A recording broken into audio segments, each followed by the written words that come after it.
This is Punk Rock and Politics, and today is March 14th, 2017, and this is episode number 13. Let's do this. These days are strange, it's true. I would bomb the shit out of them. If you think that punk rock doesn't mix with politics, you're wrong.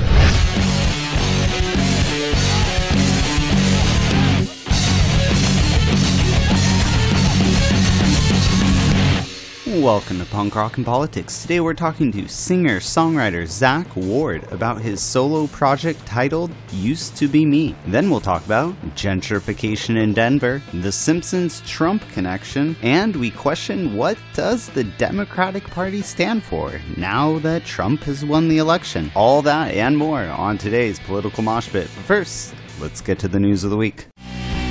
Here's what's making news.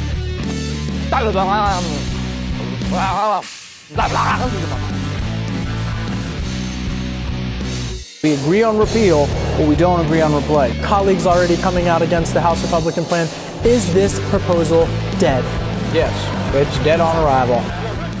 The nonpartisan Congressional Budget Office report on the Republicans' American Health Care Act estimates by the year 2026, a total of 24 million Americans will be uninsured due to the bill if it is signed into law. Also, the CBO estimates that the bill will reduce the federal deficit by $337 billion over a decade by drastically cutting federal money to Medicare. The UK Parliament approves a bill that will trigger the EU exit process by March 31st. It's starting to look like Brexit may actually happen. More information to come. In Florida, a recent study in the peer-reviewed journal Statistics and Public Policy raises startling revelations about the Superfund sites in the Miami-Dade County area. According to the study, rates of cancer increase by 6% in Florida counties that contain the Superfund sites. Superfund sites are the most polluted areas in America, and they tend to be located by low-income housing and minority communities. Superfund sites are located in Florida, New Jersey, California, Pennsylvania, New York, and Michigan. If you live in any of these states, you should definitely look into Superfund sites and avoid them at all costs. Remember, preventative care is the most effective form of healthcare. Stay vigilant and stay healthy, my friends. And on this day in rock history, March 14th, 1982, marks Metallica's live debut when they played at Radio City in Anaheim, California. And that's the news of the week!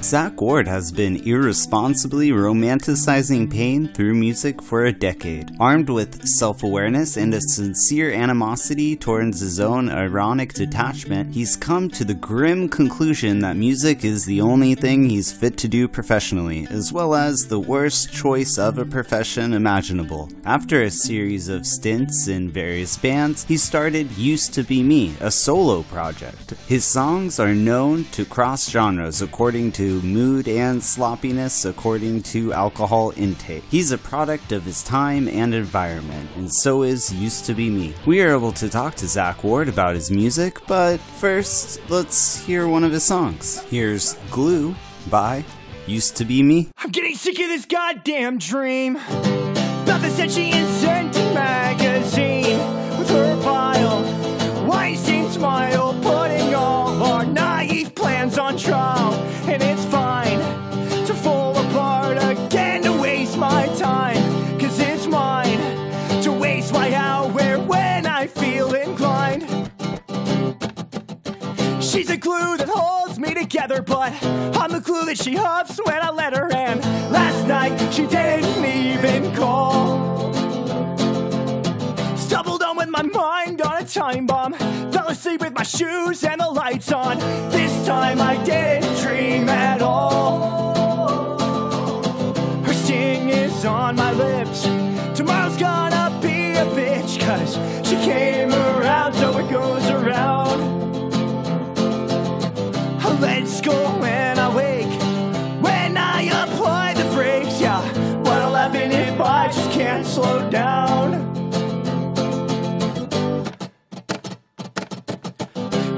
sick of this goddamn dream. So getting sick is a day-to-day routine.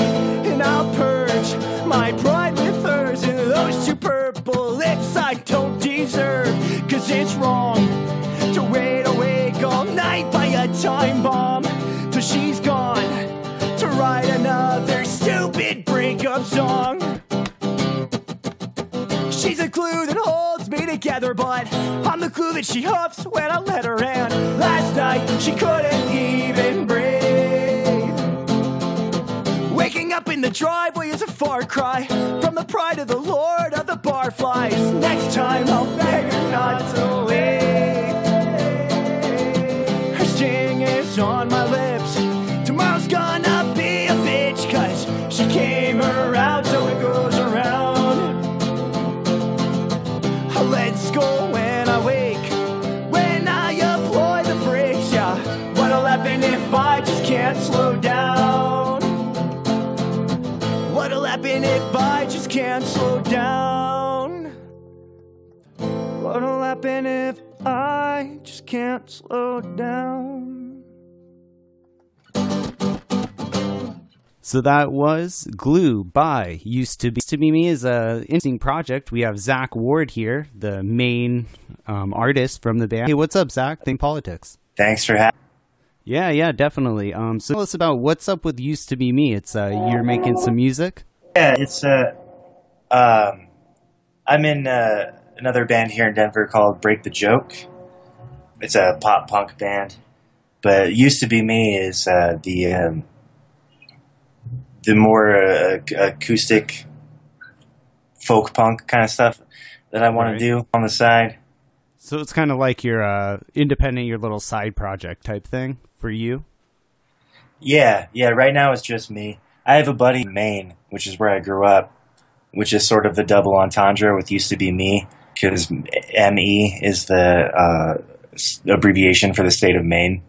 Oh, okay. Because I grew up there, so I used to be Maine. In Maine. Nice. Yeah. Nice. See? That's cool. It has a double like that. Yeah, so he lives up there in Presque Isle, which is a half an hour, 45 minutes maybe from the Canadian border, and he records the drum tracks. The ones you'll hear on this are a drum machine, but he just re-recorded all those drum parts, and so I will have new recordings up hopefully soon with a real drummer.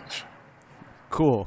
Yeah, I mean, I like the drum machine too. I mean, it gives it an interesting sound, So, but did you write and record everything yourself?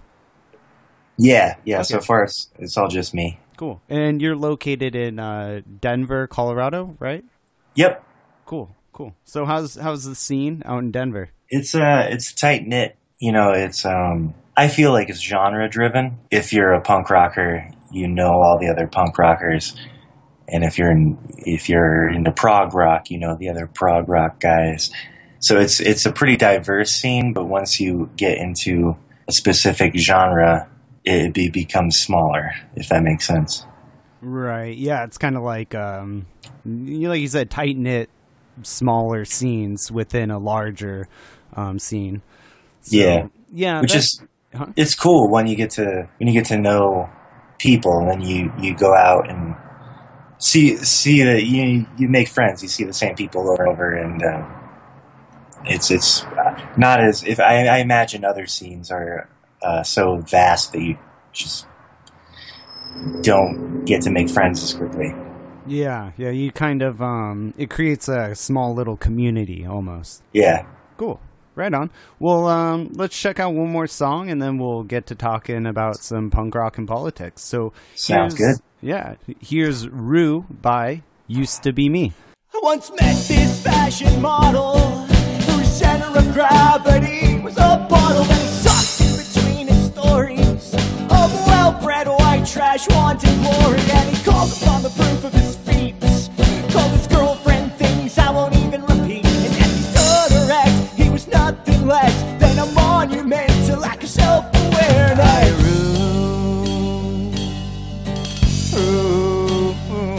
The days wasted as you, but you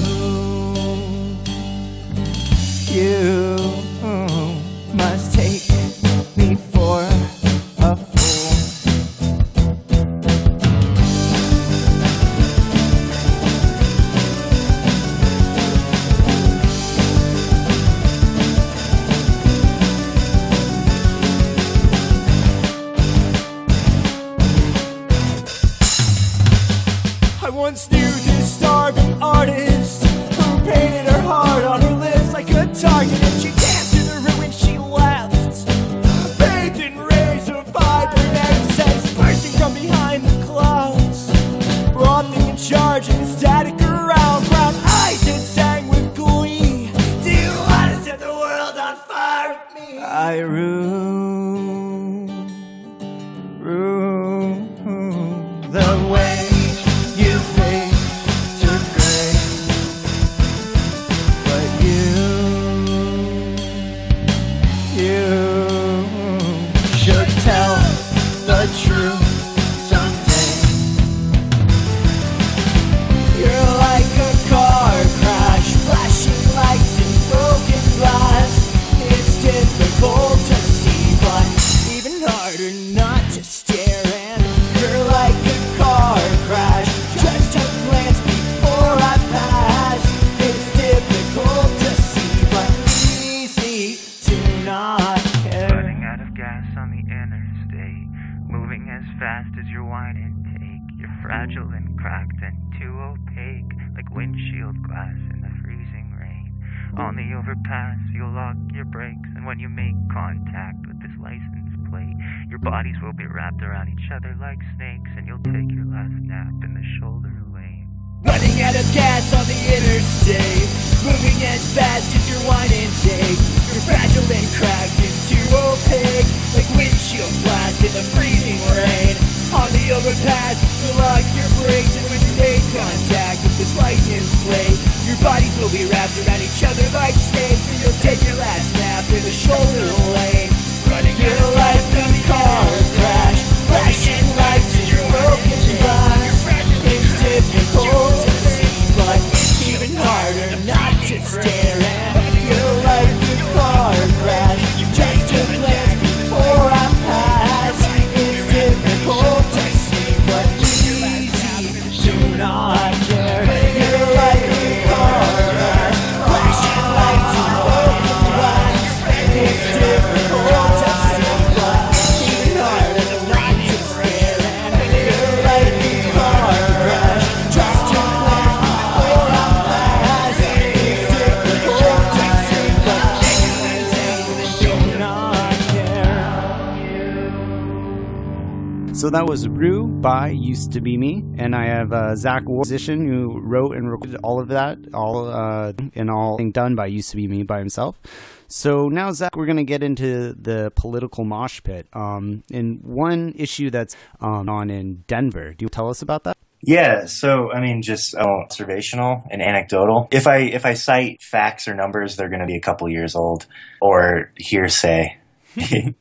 It's cool. We live in a world of alternative facts now. So, yeah, that's the way of the future, apparently. So yeah, Denver is rapidly growing, and I moved here right at I think a lot of the talking points of gentrification here will relate to other places. Yeah, it'll just be a matter of where in the process you are. Because I feel like Oregon, for example, has already gone through and survived this process, and then there are other places that have gone through and succumbed to gentrification.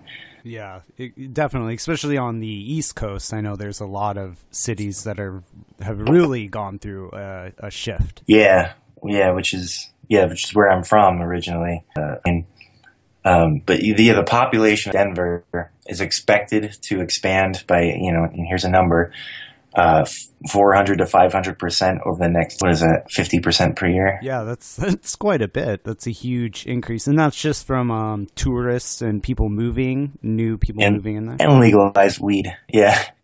So yeah, I heard that statistic I heard it like a couple years ago during the Obama administration. Who knows what Trump's policies are, how that's going to affect that influx. Because right now Colorado's as far as the Midwest goes, or Rocky Mountain region, it's a very liberal place to be. So it's seeing a lot of influx right now. And, that could change. the current administration could change everything. Yeah, I'm really curious to see what happens with the whole weed industry, especially in Colorado, and here in California, it became legal. So I'm curious to see what really happens if the Trump administration comes down on it, or are they going to honor states' rights? Yeah, I don't think it's their top priority, but also one of their top priorities is immigration, which would affect the influx to Colorado. We have a lot of immigrants here, especially in the neighborhood I live in. I live in Aurora, which is arguably one of the most diverse neighborhoods of Denver. Okay. And you can just kind of see it already. I'm a white guy, so I haven't had a brush with ICE yet. But you can kind of like the fear is palpable in the air. Yeah, because Denver's kind of a purple state, so I mean, there's still. It's a good way of putting it. Yeah, it's not really a red or blue. I mean, I talk about all the time how I lived in Arizona, and then I've also lived in California most of my life, so I've seen both sides of the coin. Yeah. But so from the outside looking in, the entire state of Colorado kind of looks like half and half. You have the very liberal, spots, and then you have the conservative outline. So I imagine that makes a really interesting politics, especially for your state legislature, I would imagine. Yeah, because I mean, I live in Denver, which is right between Boulder and Colorado Springs, and Boulder is one of arguably the most liberal places in the country, and then Colorado Springs is home of Focus on the Family, and that's the Planned Parenthood shooting took place. Yeah, isn't that insane how it's such a that's really diverse, that change right there. Yes. It's only how many miles is that away from each other, and they're night and day. Yeah, both of them are probably 45 minutes from where I live. Oh, wow. So what's the main thing that's like, is it a lot of the local shops that are being shut down and moving in big box stores, or like the trendy bars, or what exactly are you seeing that's going on? It mostly has to do with housing, honestly. It's there aren't a lot of renters' rights in Denver. There are places with fixed rent housing, but not in the way that you see in New York City. Where, if I'm not mistaken, and San Francisco, I think the Bronx, in San Francisco too, there's people who they'll have a house, they're paying $800 a month or something because they've been renting that house for 20 years. Once they leave or die or whatever, they'll turn around and then they'll be able to rent the house at market value. But yeah, same thing here in San Diego. I'm pretty sure LA's the same. There's no real cap. So it's kind of it's let the market regulate itself, and rent is it's insane. I mean, no one could survive. Yeah. What's the minimum wage out there? I think right now it's just under $10 an hour. I think they're talking about moving it up to $12 an hour, but that won't take effect until 2020, if I'm not mistaken. Oh, wow. Yeah. And then by 2020, geez, that's so far in the future. I mean, how much is other prices going to raise by then? Right. Yeah. Who knows? It's already, I'm living in not that nice of a place in Aurora, which is the cheapest part of Denver. And it's $700 a month I'm living with two other people for a 2-bedroom apartment. Yeah, there are fucking studios here. Can I swear? Yeah. Oh yeah. This is a podcast. We encourage it. We have the little tag of being, having swear words, so we might as well do it. I figured if there's punk rock in the title, then exactly. You can fucking swear. Yeah, exactly. Yeah, there are studio apartments here that go for like $1,500 a month, and jeez, wow. So has that gone up since when weed became like recreational? Yeah. I don't want to blame it all on weed, but well, I mean, of course, it's a factor. Yeah. See, it certainly seems to be timing wise. They happened at the same time. I mean, but that's the thing. I think it's, I know Colorado, Washington, I think Alaska, and then, Washington, D.C., and Maine, or not Maine, Massachusetts. I think Maine, too, right, has all passed recreational marijuana. now. Really? I don't know about Maine, but I know Massachusetts for sure. So it's I didn't know that. Yeah, I thought it was just us in Washington. No, it's a bunch of, and we're in California. Yeah, in California, and no, it's also quite a few other states, and then Washington D.C. as well. But I always think Colorado always has the focus because you guys were the first ones to make it recreational. You know, the news and the media always kind of focus on you guys or uses you guys as an example. Doesn't look at all the other states. It's working out. I mean, in a broad sense, it's working out. The tax on legal weed is insane, but that's what's paying for a lot of the growth that's happening. Yeah. Well, so if Trump or Jeff Sessions, more likely, if they come in and try to, ban it, I'm sure a lot of more conservative people in the state might be like, hey, like, wait a minute, this is bringing in a lot of money. They might not even support or smoke weed, but they might support it for the influx of money. Right. Yeah. I don't smoke weed. I used to, but it gives me panic attacks now. So I'm not into weed culture or whatever, but it's just a plant. I think we should legalize it everywhere, and that would help Colorado out a lot. Yeah. Well, I mean, slowly but surely, like I was saying, state by state, they're kind of overturning, and it is going to be really interesting to see what happens with this administration and what they want to do with it. Yeah. You know what I heard? Is it Huppenthal? Is that your governor? I think it's Huppenthal. But they're trying to overturn the ban on fracking, actually, in Colorado. I just recently heard that. Yeah. Which, I mean, I'm curious. I don't think that would go over well out there, but... No, I mean, I live in a kind of an echo chamber. Like, as far as I'm concerned, and the people I communicate with are concerned, fracking is the devil. Mm-hmm, mm-hmm. And I'm constantly signing petitions outside of grocery stores to keep fracking banned. But okay, so it is a presence, and people are aware of it there. Oh yeah, it's a nonstop talking point. I don't know a lot about it. I'm not a sciencey person, but it sounds bad to me. Yeah, I mean, more and more I look into it, the more the horrors, because Oklahoma, they've surpassed us here in California for having the most earthquakes. I mean, they have a couple. Yeah, Oklahoma. They have more earthquakes than California. I think last year they had over 400 and something earthquakes. So they're literally having more earthquakes than days, like 1 or 2 per day. And it's all pretty much because of the fracking. Yeah, yeah. And it's actually the EPA administrator, or the EPA, the person who they just put up, he's the one he was the attorney general out in Oklahoma, and he never even said anything about the fracking or anything about the earthquakes it was causing. He only had one problem, and that was that they were being too tough and too harsh on, the oil industry, the job creators. So if anything, he was standing up for the oil industry and the fracking. But he's now ahead of the EPA, which is like, wow. Yeah. Every one of Trump's appointees are arguably the worst person available for that job. Yeah, I know. It's quite astounding. All the people that he picked, especially just how polarizing they are. But the worst thing, actually, I recently just learned this. It was the Democrats who they overturned the rule. It used to all these appointees used to need to get 60 votes in order to be appointed. So you'd have to get some people from the other side.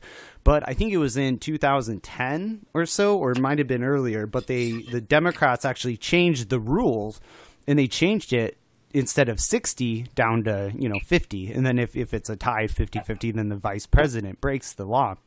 Breaks the rule. Yeah, we're really good at fucking ourselves. Yeah, exactly. So the Democrats passed that, which to try to get through Obama's appointees, but now it's created now. Well, we got Betsy DeVos and all these crazies like in there. So, yeah. Isn't that insane that just a couple weeks ago we had a cool black president, and now we're living in a Simpsons joke. Yeah, like, literally. probably seen this. Oh, I've seen that. And you know what the craziest thing about that cartoon is if you watch it, even he goes down the escalator, and then even the person at the top, they're holding a sign, and they drop the sign like literally at the same time as the person dropped it in the cartoon. It's like, it's uncanny. It's eerie. It is really eerie. It's like a Twilight Zone or something. Like The Simpsons need to be reclassified. Yeah. As a horror thriller cartoon. Right. I was reading a thing on that because so many people, if you spend any time on YouTube, people go, they dig way too much into anything. Yeah. So, but people, they think Simpsons, defines everything. And I was reading an article, it was really interesting, saying how Simpsons, they've done so many episodes on so much content. It's, it's kind of like looking at a cloud and seeing something. You're able to make something out. But the Trump thing is that's mind-blowing. Yeah, I mean, I heard Matt Groening say that when they wrote that joke, they just picked the most obviously ridiculous candidate for president in the future. Yeah. And it just happened to come true. I'm pretty sure he must have saw that episode and planned it, because even the Trump sign is the same design as his actual campaign. You think Trump saw that episode? He had to have. I mean, there's no other way. Maybe back in '95, he saw that episode and was like, I should run for president. I mean, you could see Trump watching The Simpsons, right? I mean, yeah. What else does he do at this time? Yeah, well, tweet and watch cable news. And get peed on, apparently. That whole thing is really interesting because all these leaks are that keep coming out are it makes me wonder what's going on inside the government. Leak is a hilarious term for a pee scandal, by the way. Yeah. See, I mean, we don't really know if that one is so much true. And see, that's the problem. And that's the problem. But the more recent one, the General Michael Flynn, he's talking to the Russians, especially during the campaign, that one is true, which is concerning. But it's like, it's this onslaught of just craziness. And it's almost like, shit, is that real? I mean, it's Trump. Maybe it's real. That's okay. So that's the scary thing. I was listening to a podcast recently about the Russian government's tactic of disinformation, disinformation. Yeah. Which I mean, they don't have like textbook definition of totalitarian government there, but they do have a borderline totalitarian government, and a large part of their tactics of keeping that in place is disinformation, where there's just so much bullshit that the public can't possibly keep on top of it, and they can't judge. Like they're not. It's not like North Korea, where they're just being fed one constant stream of bullshit. Mm-hmm. Because it's not necessarily a dictatorship in that way, but they have so much disinformation that they just accept. Well, the news could be true, it could be wrong. Well, in Russia, we don't know. Yeah, well, in Russia, they have an opposition party, but that opposition party is basically, it's allowed to be there by Putin. And I think in this last election a few months ago, they got like 5 or 6% of the vote, and Putin got, like 94, 95, and his party took pretty much the parliament or whatever it is. Yeah. Whereas North Korea, you have no other choice. So yeah, it's almost kind of like the Russian way of doing it is it's more elusive. It kind of fools you more because you think there's that other side. Yeah, which is scary because it seems like that's what Trump is sort of aiming for, especially knowing that Putin is his buddy. Yeah. It's calling CNN fake news. Yeah, well, see the whole thing. Oh man, see, this is really interesting because the problem with that is CNN created the term fake news and started using it, and then Trump basically co-opted that term. Which fake news is a problem. It is disinformation. It is. But the problem is CNN was calling it out, and also one of my problems with CNN is the WikiLeaks. When the WikiLeaks stuff was coming out, they were saying it was illegal to have or to read the Hillary Clinton or the John Podesta WikiLeaks. It was illegal to read it. So you had to go to CNN to get that information. So when they were saying that, I mean, that kind of rubbed me the wrong way, you know. But I do think fake news is a problem. However, to me, how they're handling it, it seems like they're trying to silence alternative media, basically. Yeah, which is step number one in becoming a dictatorship is, you know, stepping on the media and not letting people communicate. Exactly. But see, as I see it going on both sides. I see Trump being a potential fascist and delegitimizing the media, bullying them, berating them, you know, telling his fans, oh, you have to come to me for information. But then I also see it on the other side with the liberal media saying, oh, they're Nazi, they're racist, and oh, you have to come here to read this. Oh, that's fake news. So I'm seeing it on both sides they're both trying to like delegitimize the other side. Do you know what I'm saying? Yeah. And I probably am guilty of falling into a echo chamber. I think my social media presence is completely surrounded by people who agree with me. Yeah. And it's not healthy in a mental health sort of way. Because the constant stream of news that I see every day is how Trump is turning this country into Nazi Germany. Yeah, and that's the thing. I'm kind of like, see, I mean, I always say it on the podcast, but I mean, I've been extremely liberal my whole life, but I always say I am so far to the left that I touch the right. You know, I kind of see it as a circle. You know, so yeah. I always try to step back. One problem, I mean, I love liberals. I always associate myself as a liberal, but that's one problem with the liberals right now is they're labeling everyone as a Nazi or a Nazi sympathizer. And they're like, have you heard the Milo Yiannopoulos? Like, have you heard about that guy? The one that got punched? No, that guy, that's Richard Spencer. He's like a, he's right. That guy's legitimately kind of like neo-Nazi fascist. Yeah, definitely. So, like if you look at some, I don't know. Yeah, I don't know much. The about other dude, Milo, he's okay. He's like a gay British, Jewish, like conservative author, but he's very outspoken. You know, and he's basically like a real life troll. Like he'll say crazy outlandish stuff to get attention, to get a rise out of people. But he actually had a speech in Berkeley. And that's when, remember, recently how there's riots in Berkeley and they're burning down, like, they actually burnt down, like, a big, a light, and they were throwing rocks at the building, so he had to cancel his speech. But then that brought the news attention to it, and then he was able to do an online video and was able to talk to tens of thousands of people and got all this attention. Yeah. So it kind of seems like, okay, the left, I don't agree with this guy, but they don't even want to let him talk. And then by not letting him talk, it gives him more power. Right, because then all his supporters come out crying First Amendment. Well, yeah. And also people who may have never even heard of the guy. They're like, who's this? What's going on? You know, and then they start, you know. And why is he being silenced? Yeah, exactly.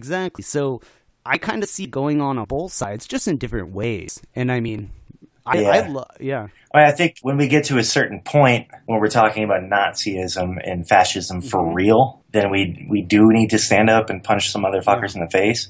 But I understand what you're saying. There is a certain amount of blame that liberals have to accept for the Trump presidency, where we maybe made things too black and white and maybe alienated too many people and maybe angered too many people with our self-righteousness. Yeah, that's the best way to put it. Yeah, and that might be why so many people voted for Trump, because they're just that's the way out. The old way, make America great again. They saw this old way of life that we were so candidly shitting on all the time. Not to say that liberals aren't right about that, but maybe we have been too pompous about that. Yeah. And now we're paying for it. And don't want to see the world through their perspective, because it's really interesting. I was reading an article about, really Trump won. He won because of 70,000 votes spread across 3 states, which was Pennsylvania, Michigan, and Wisconsin. And Hillary, she didn't even campaign in Wisconsin after she won the primary, or after the primary was over. She never went back there and even campaigned once in Wisconsin. Yeah, which is fucking the worst. Yeah, but those states, they've been destroyed by free trade, and NAFTA and potentially TPP. So basically, I mean, in my view, the real problem and the real thing that created Trump is, the losing, outsourcing jobs and automation, robots and technology. They're taking people's jobs. Everyone wants to blame the immigrants or whatever, but really it's the robots. I mean, in the automation that's taking our jobs. Yeah, and that makes sense, saying that from those particular states. Yeah, so those people, they don't get that. You can't explain what's a diverse market and the fluctuation and the jobs go here and then the automation. All they hear is Trump getting up there being like, the immigrants are taking your jobs and they're bad, and the Mexicans and they're all terrorists, and they're like, yeah, well, shit's going downhill. He's right. It's not Obama's fault. Yeah, it's the system. Yeah, which is a total lie. I mean, things have been getting better progressively. I mean, right now, we're seeing this thing with ICE and the Muslim ban, and I know that didn't quote unquote successfully go through, but it's the fear is just totally misplaced. Oh yeah, but I mean that's because everyone wants a scapegoat. Because if you stop and actually say, our system is broken, what's the problem? The problem is capitalism. I mean, honestly, it's because everything that's going on is good in capitalistic eyes. We're building things cheaper. You go offshore, get cheaper jobs, so then the corporations can get more profits. So everything's going according to plan as far as the free hand and the free market wants it. So it's the system. And people I don't know if you saw recently, Nancy Pelosi, there's a town hall and a kid asked her, basically kind of asked her, are we, as Democrats, we need to stand out from Republicans. Are we going to come out and embrace socialistic views? And Nancy Pelosi just looked at him and laughed and said, no, we're capitalists. And it's that's kind of the problem right there, in my opinion, at least. Yeah, no, I totally agree. Also, like you're saying with why Trump won, the Democrats and Nancy Pelosi still being, oh no, we're capitalists. Never mind the fact Bernie Sanders, a socialist Jew, did so well. Oh no, we're capitalists. It's interesting because they haven't taken any responsibility for the loss. Or they haven't seemed to want to grow as a party. So that, to me, liberal is very disheartening.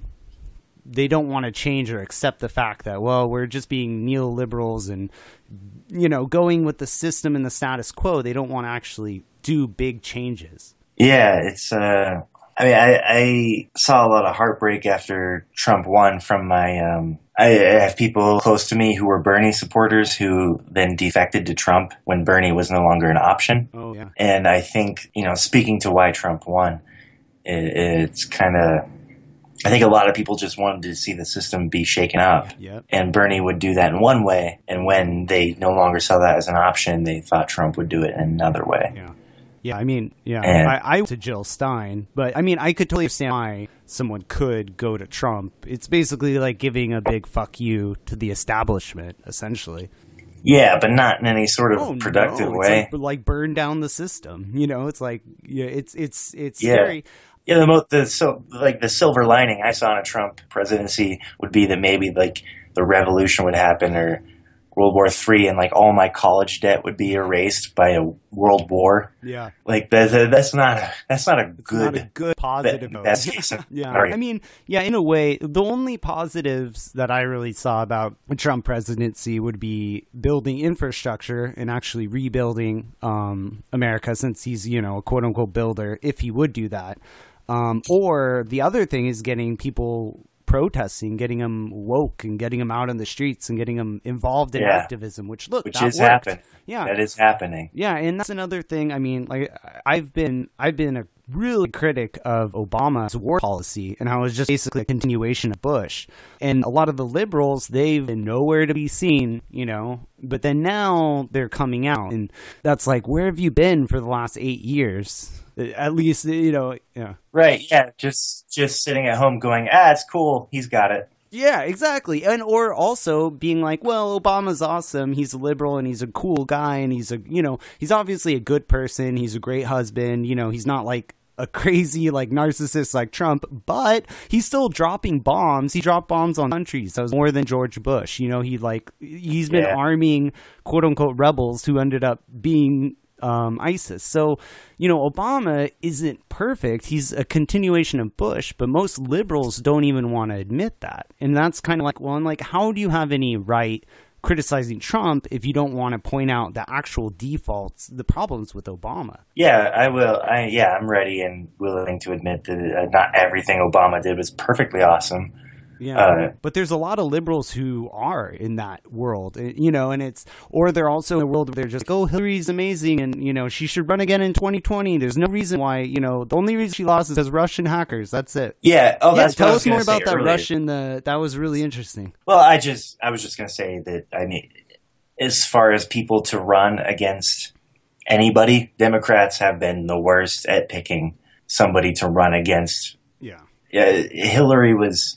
I want the first woman president. Like, don't get me wrong. I want that. Oh, yeah. But she just was so, what's the word?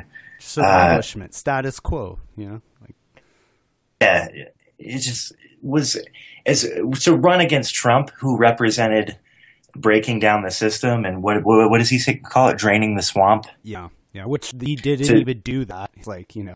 Yeah, but that was his platform, and we chose to run somebody who was like queen of the swamp. You know, the most involved. Like, she barely campaigned because she's just Clinton. Yep. Yeah, and the media had her back, and man, I couldn't. And Bill was, imagine. I mean, I was a kid when Bill was president, but when I became politically conscious shortly thereafter, I heard all about what a great president he was, and I know he just like Obama, he waged secret wars and wasn't perfect, and everybody knows about the blowjob, whatever. Yeah. But the worst thing he probably did was free trade and opening up. But I mean, if it wasn't him, someone else would have done it because that's our system. Yeah, that's the thing that's scary about the Trump presidency is that some things he did right away were expected of a Republican president, like he reinstated the gag order against foreign abortions. And that was shitty. But it was also expected of a Republican. Every Republican has done it since Reagan. Yeah. So, I mean, that was me trying to take solace in his presidency in the first couple of weeks was like, he's just being a Republican. But just his insistence on running the country as if it were a business. Because in his business, in Trump industry, whatever his thing is, he does have final say. He's the CEO. Yeah. He's the head. He's the honcho. Yeah, the owner. Yeah, no one said there's no court to like stop him and be like, oh nope, we're not. That's not financially feasible. We're not going to do that. He just whatever he says goes. And that's fine as long as he's a business owner because this is a capitalistic system, so he's allowed to do that. But he's trying to run the whole country like that. But Republicans, they've been saying forever they want to run the country like a business. I mean, that was kind of Mitt Romney's mantra, Which I guess it is. I mean, when you consider the fact that the federal government is in debt to the FRS. Yeah, but the difference is that the federal government has to provide security and safety for people where businesses, they don't need to. I mean, why would a business need to provide security to anyone unless if you pay them? Unless it benefits their model, benefits their bottom line of profit, which is kind of where we're at. Exactly. Yeah, I mean, and then another whole like world of hypocrisy. You have Melania Trump over in Trump Tower in New York, costing millions of dollars every day on security. Oh my God! Imagine if Michelle Obama were to have done that. It would be the end of the world. Yeah, they would have crucified that family. Yeah, exactly. See, so shit like that, I don't call that out because it's like, who cares? Or if they go on vacation, or if Trump plays golf, or Obama plays golf, or Bush is clearing shrub, you know, out on his Texas ranch. Like, I mean, presidents do that shit. Give them a break. But when one side is like, oh my God, Obama's golfing like every day, it's like, but then when Trump's golfing, now they're quiet. It's like, come on. Yeah, and the relationship between him and Melania. Am I saying that right, Melania? Melania, yeah. Yeah, it's borderline creepy. Yeah. Well, it's like a business. It's like a business arrangement. Kind of same thing like Hillary and Bill Clinton. I mean, just different aspects. You know, Hillary and Bill, they're together to further each other's political gain. Trump and Melania, they're together just, you know, well, he wants a cute young girl, she wants money. So it's a business arrangement for both groups. Yeah, but the fact that she wants to stay in New York. Oh, no. Yeah, I know. Yep. It's weird. I don't think we've ever seen a presidency like this, and I'm not that old, so I haven't. Yeah. No, it's unheard of. But the justification for her staying in New York is the Bear's young kids finishing school out in New York. So if that is true, you know, let's give them credit. We'll just be like, okay, whatever. But if she doesn't move back after, or move to DC after it's over, then, you know, I'll chew into them. Because, you know, if they need to have a kid, you know, in Chicago, and Michelle Obama had to live there, who cares? You know, but... Right. It's for practical purposes. Yeah, so we'll see. I'm curious to see in school in a couple of months if she moves back. I doubt she will. And then I'll chew into her, you know, and it'll be like ridiculous, but... Yeah, well, I don't even blame her. I think she probably wants to be away from him. I mean, you can't blame her, right? Yeah, it's a weird... I read some article from a body language expert regarding marriage. Do you know what I'm talking about? Uh-huh. Where they analyzed like the Obama's relationship and said like they're a typical happy couple, and then the Trumps is... It's kind of weird. It's almost like a possessed. Did you see the first dance? Like I saw a video of the two first dances. Yeah, that was funny. Yeah. That was awkward, man. It was so awkward. Sad, creepy. But I watched Trump and Melania dance. I was like, oh man, that was just really awkward. Yeah, the whole country is kind of her right now, being held hostage by our husband. I know it's strange times we live in, and you know, who knows what's gonna happen. It's gonna be an interesting 4 years, that's for sure. But I've taken up enough of your time, Zach. Really quick though, before I let you go, give everyone what's the best way to find your music for your solo project and also possibly your other band you're in? For Used to Be Me, go to Reverb Nation / Used to Be Me. You know, cool. Used to Be Me, USEDTOBEME. Like Maine. And I'm sorry? Like Maine. Yeah, like Maine. And or Facebook.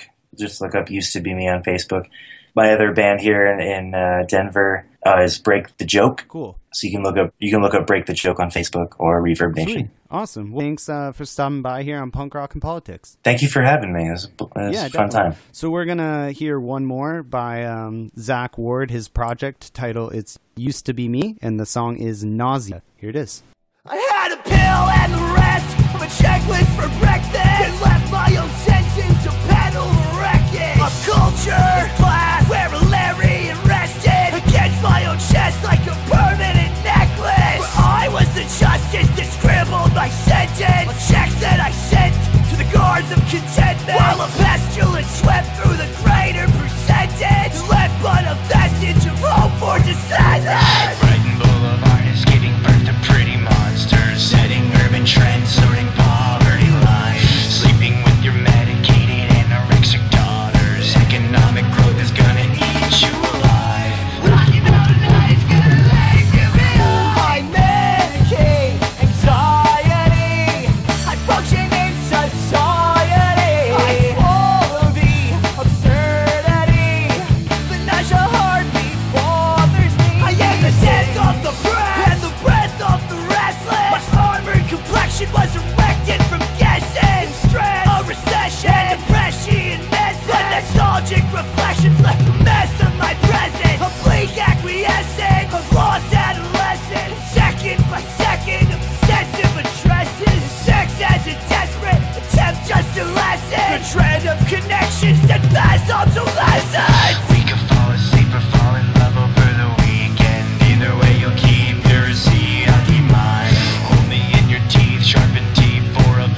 Thanks for checking out Punk Rock and Politics. If you enjoyed the show and the information brought to you, please subscribe and share the podcast. It helps us here at Punk Rock and Politics, but more importantly, it helps the featured bands gain exposure. Also, if you know any bands or musicians who would like to join the political mosh pit and have their music featured on the Punk Rock and Politics podcast, please email us at punkrockandpolitics@gmail.com. Thanks again, and we'll see you next time. And rock on, political junkies.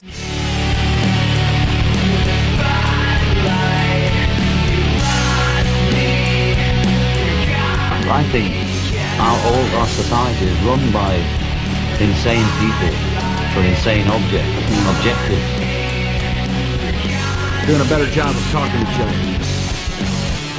The left hand now knows what the right hand is doing. Look at those hands. Are they small hands? And he referred to my hands. If they're small, something else must be small. I guarantee you there's no problem. I guarantee it.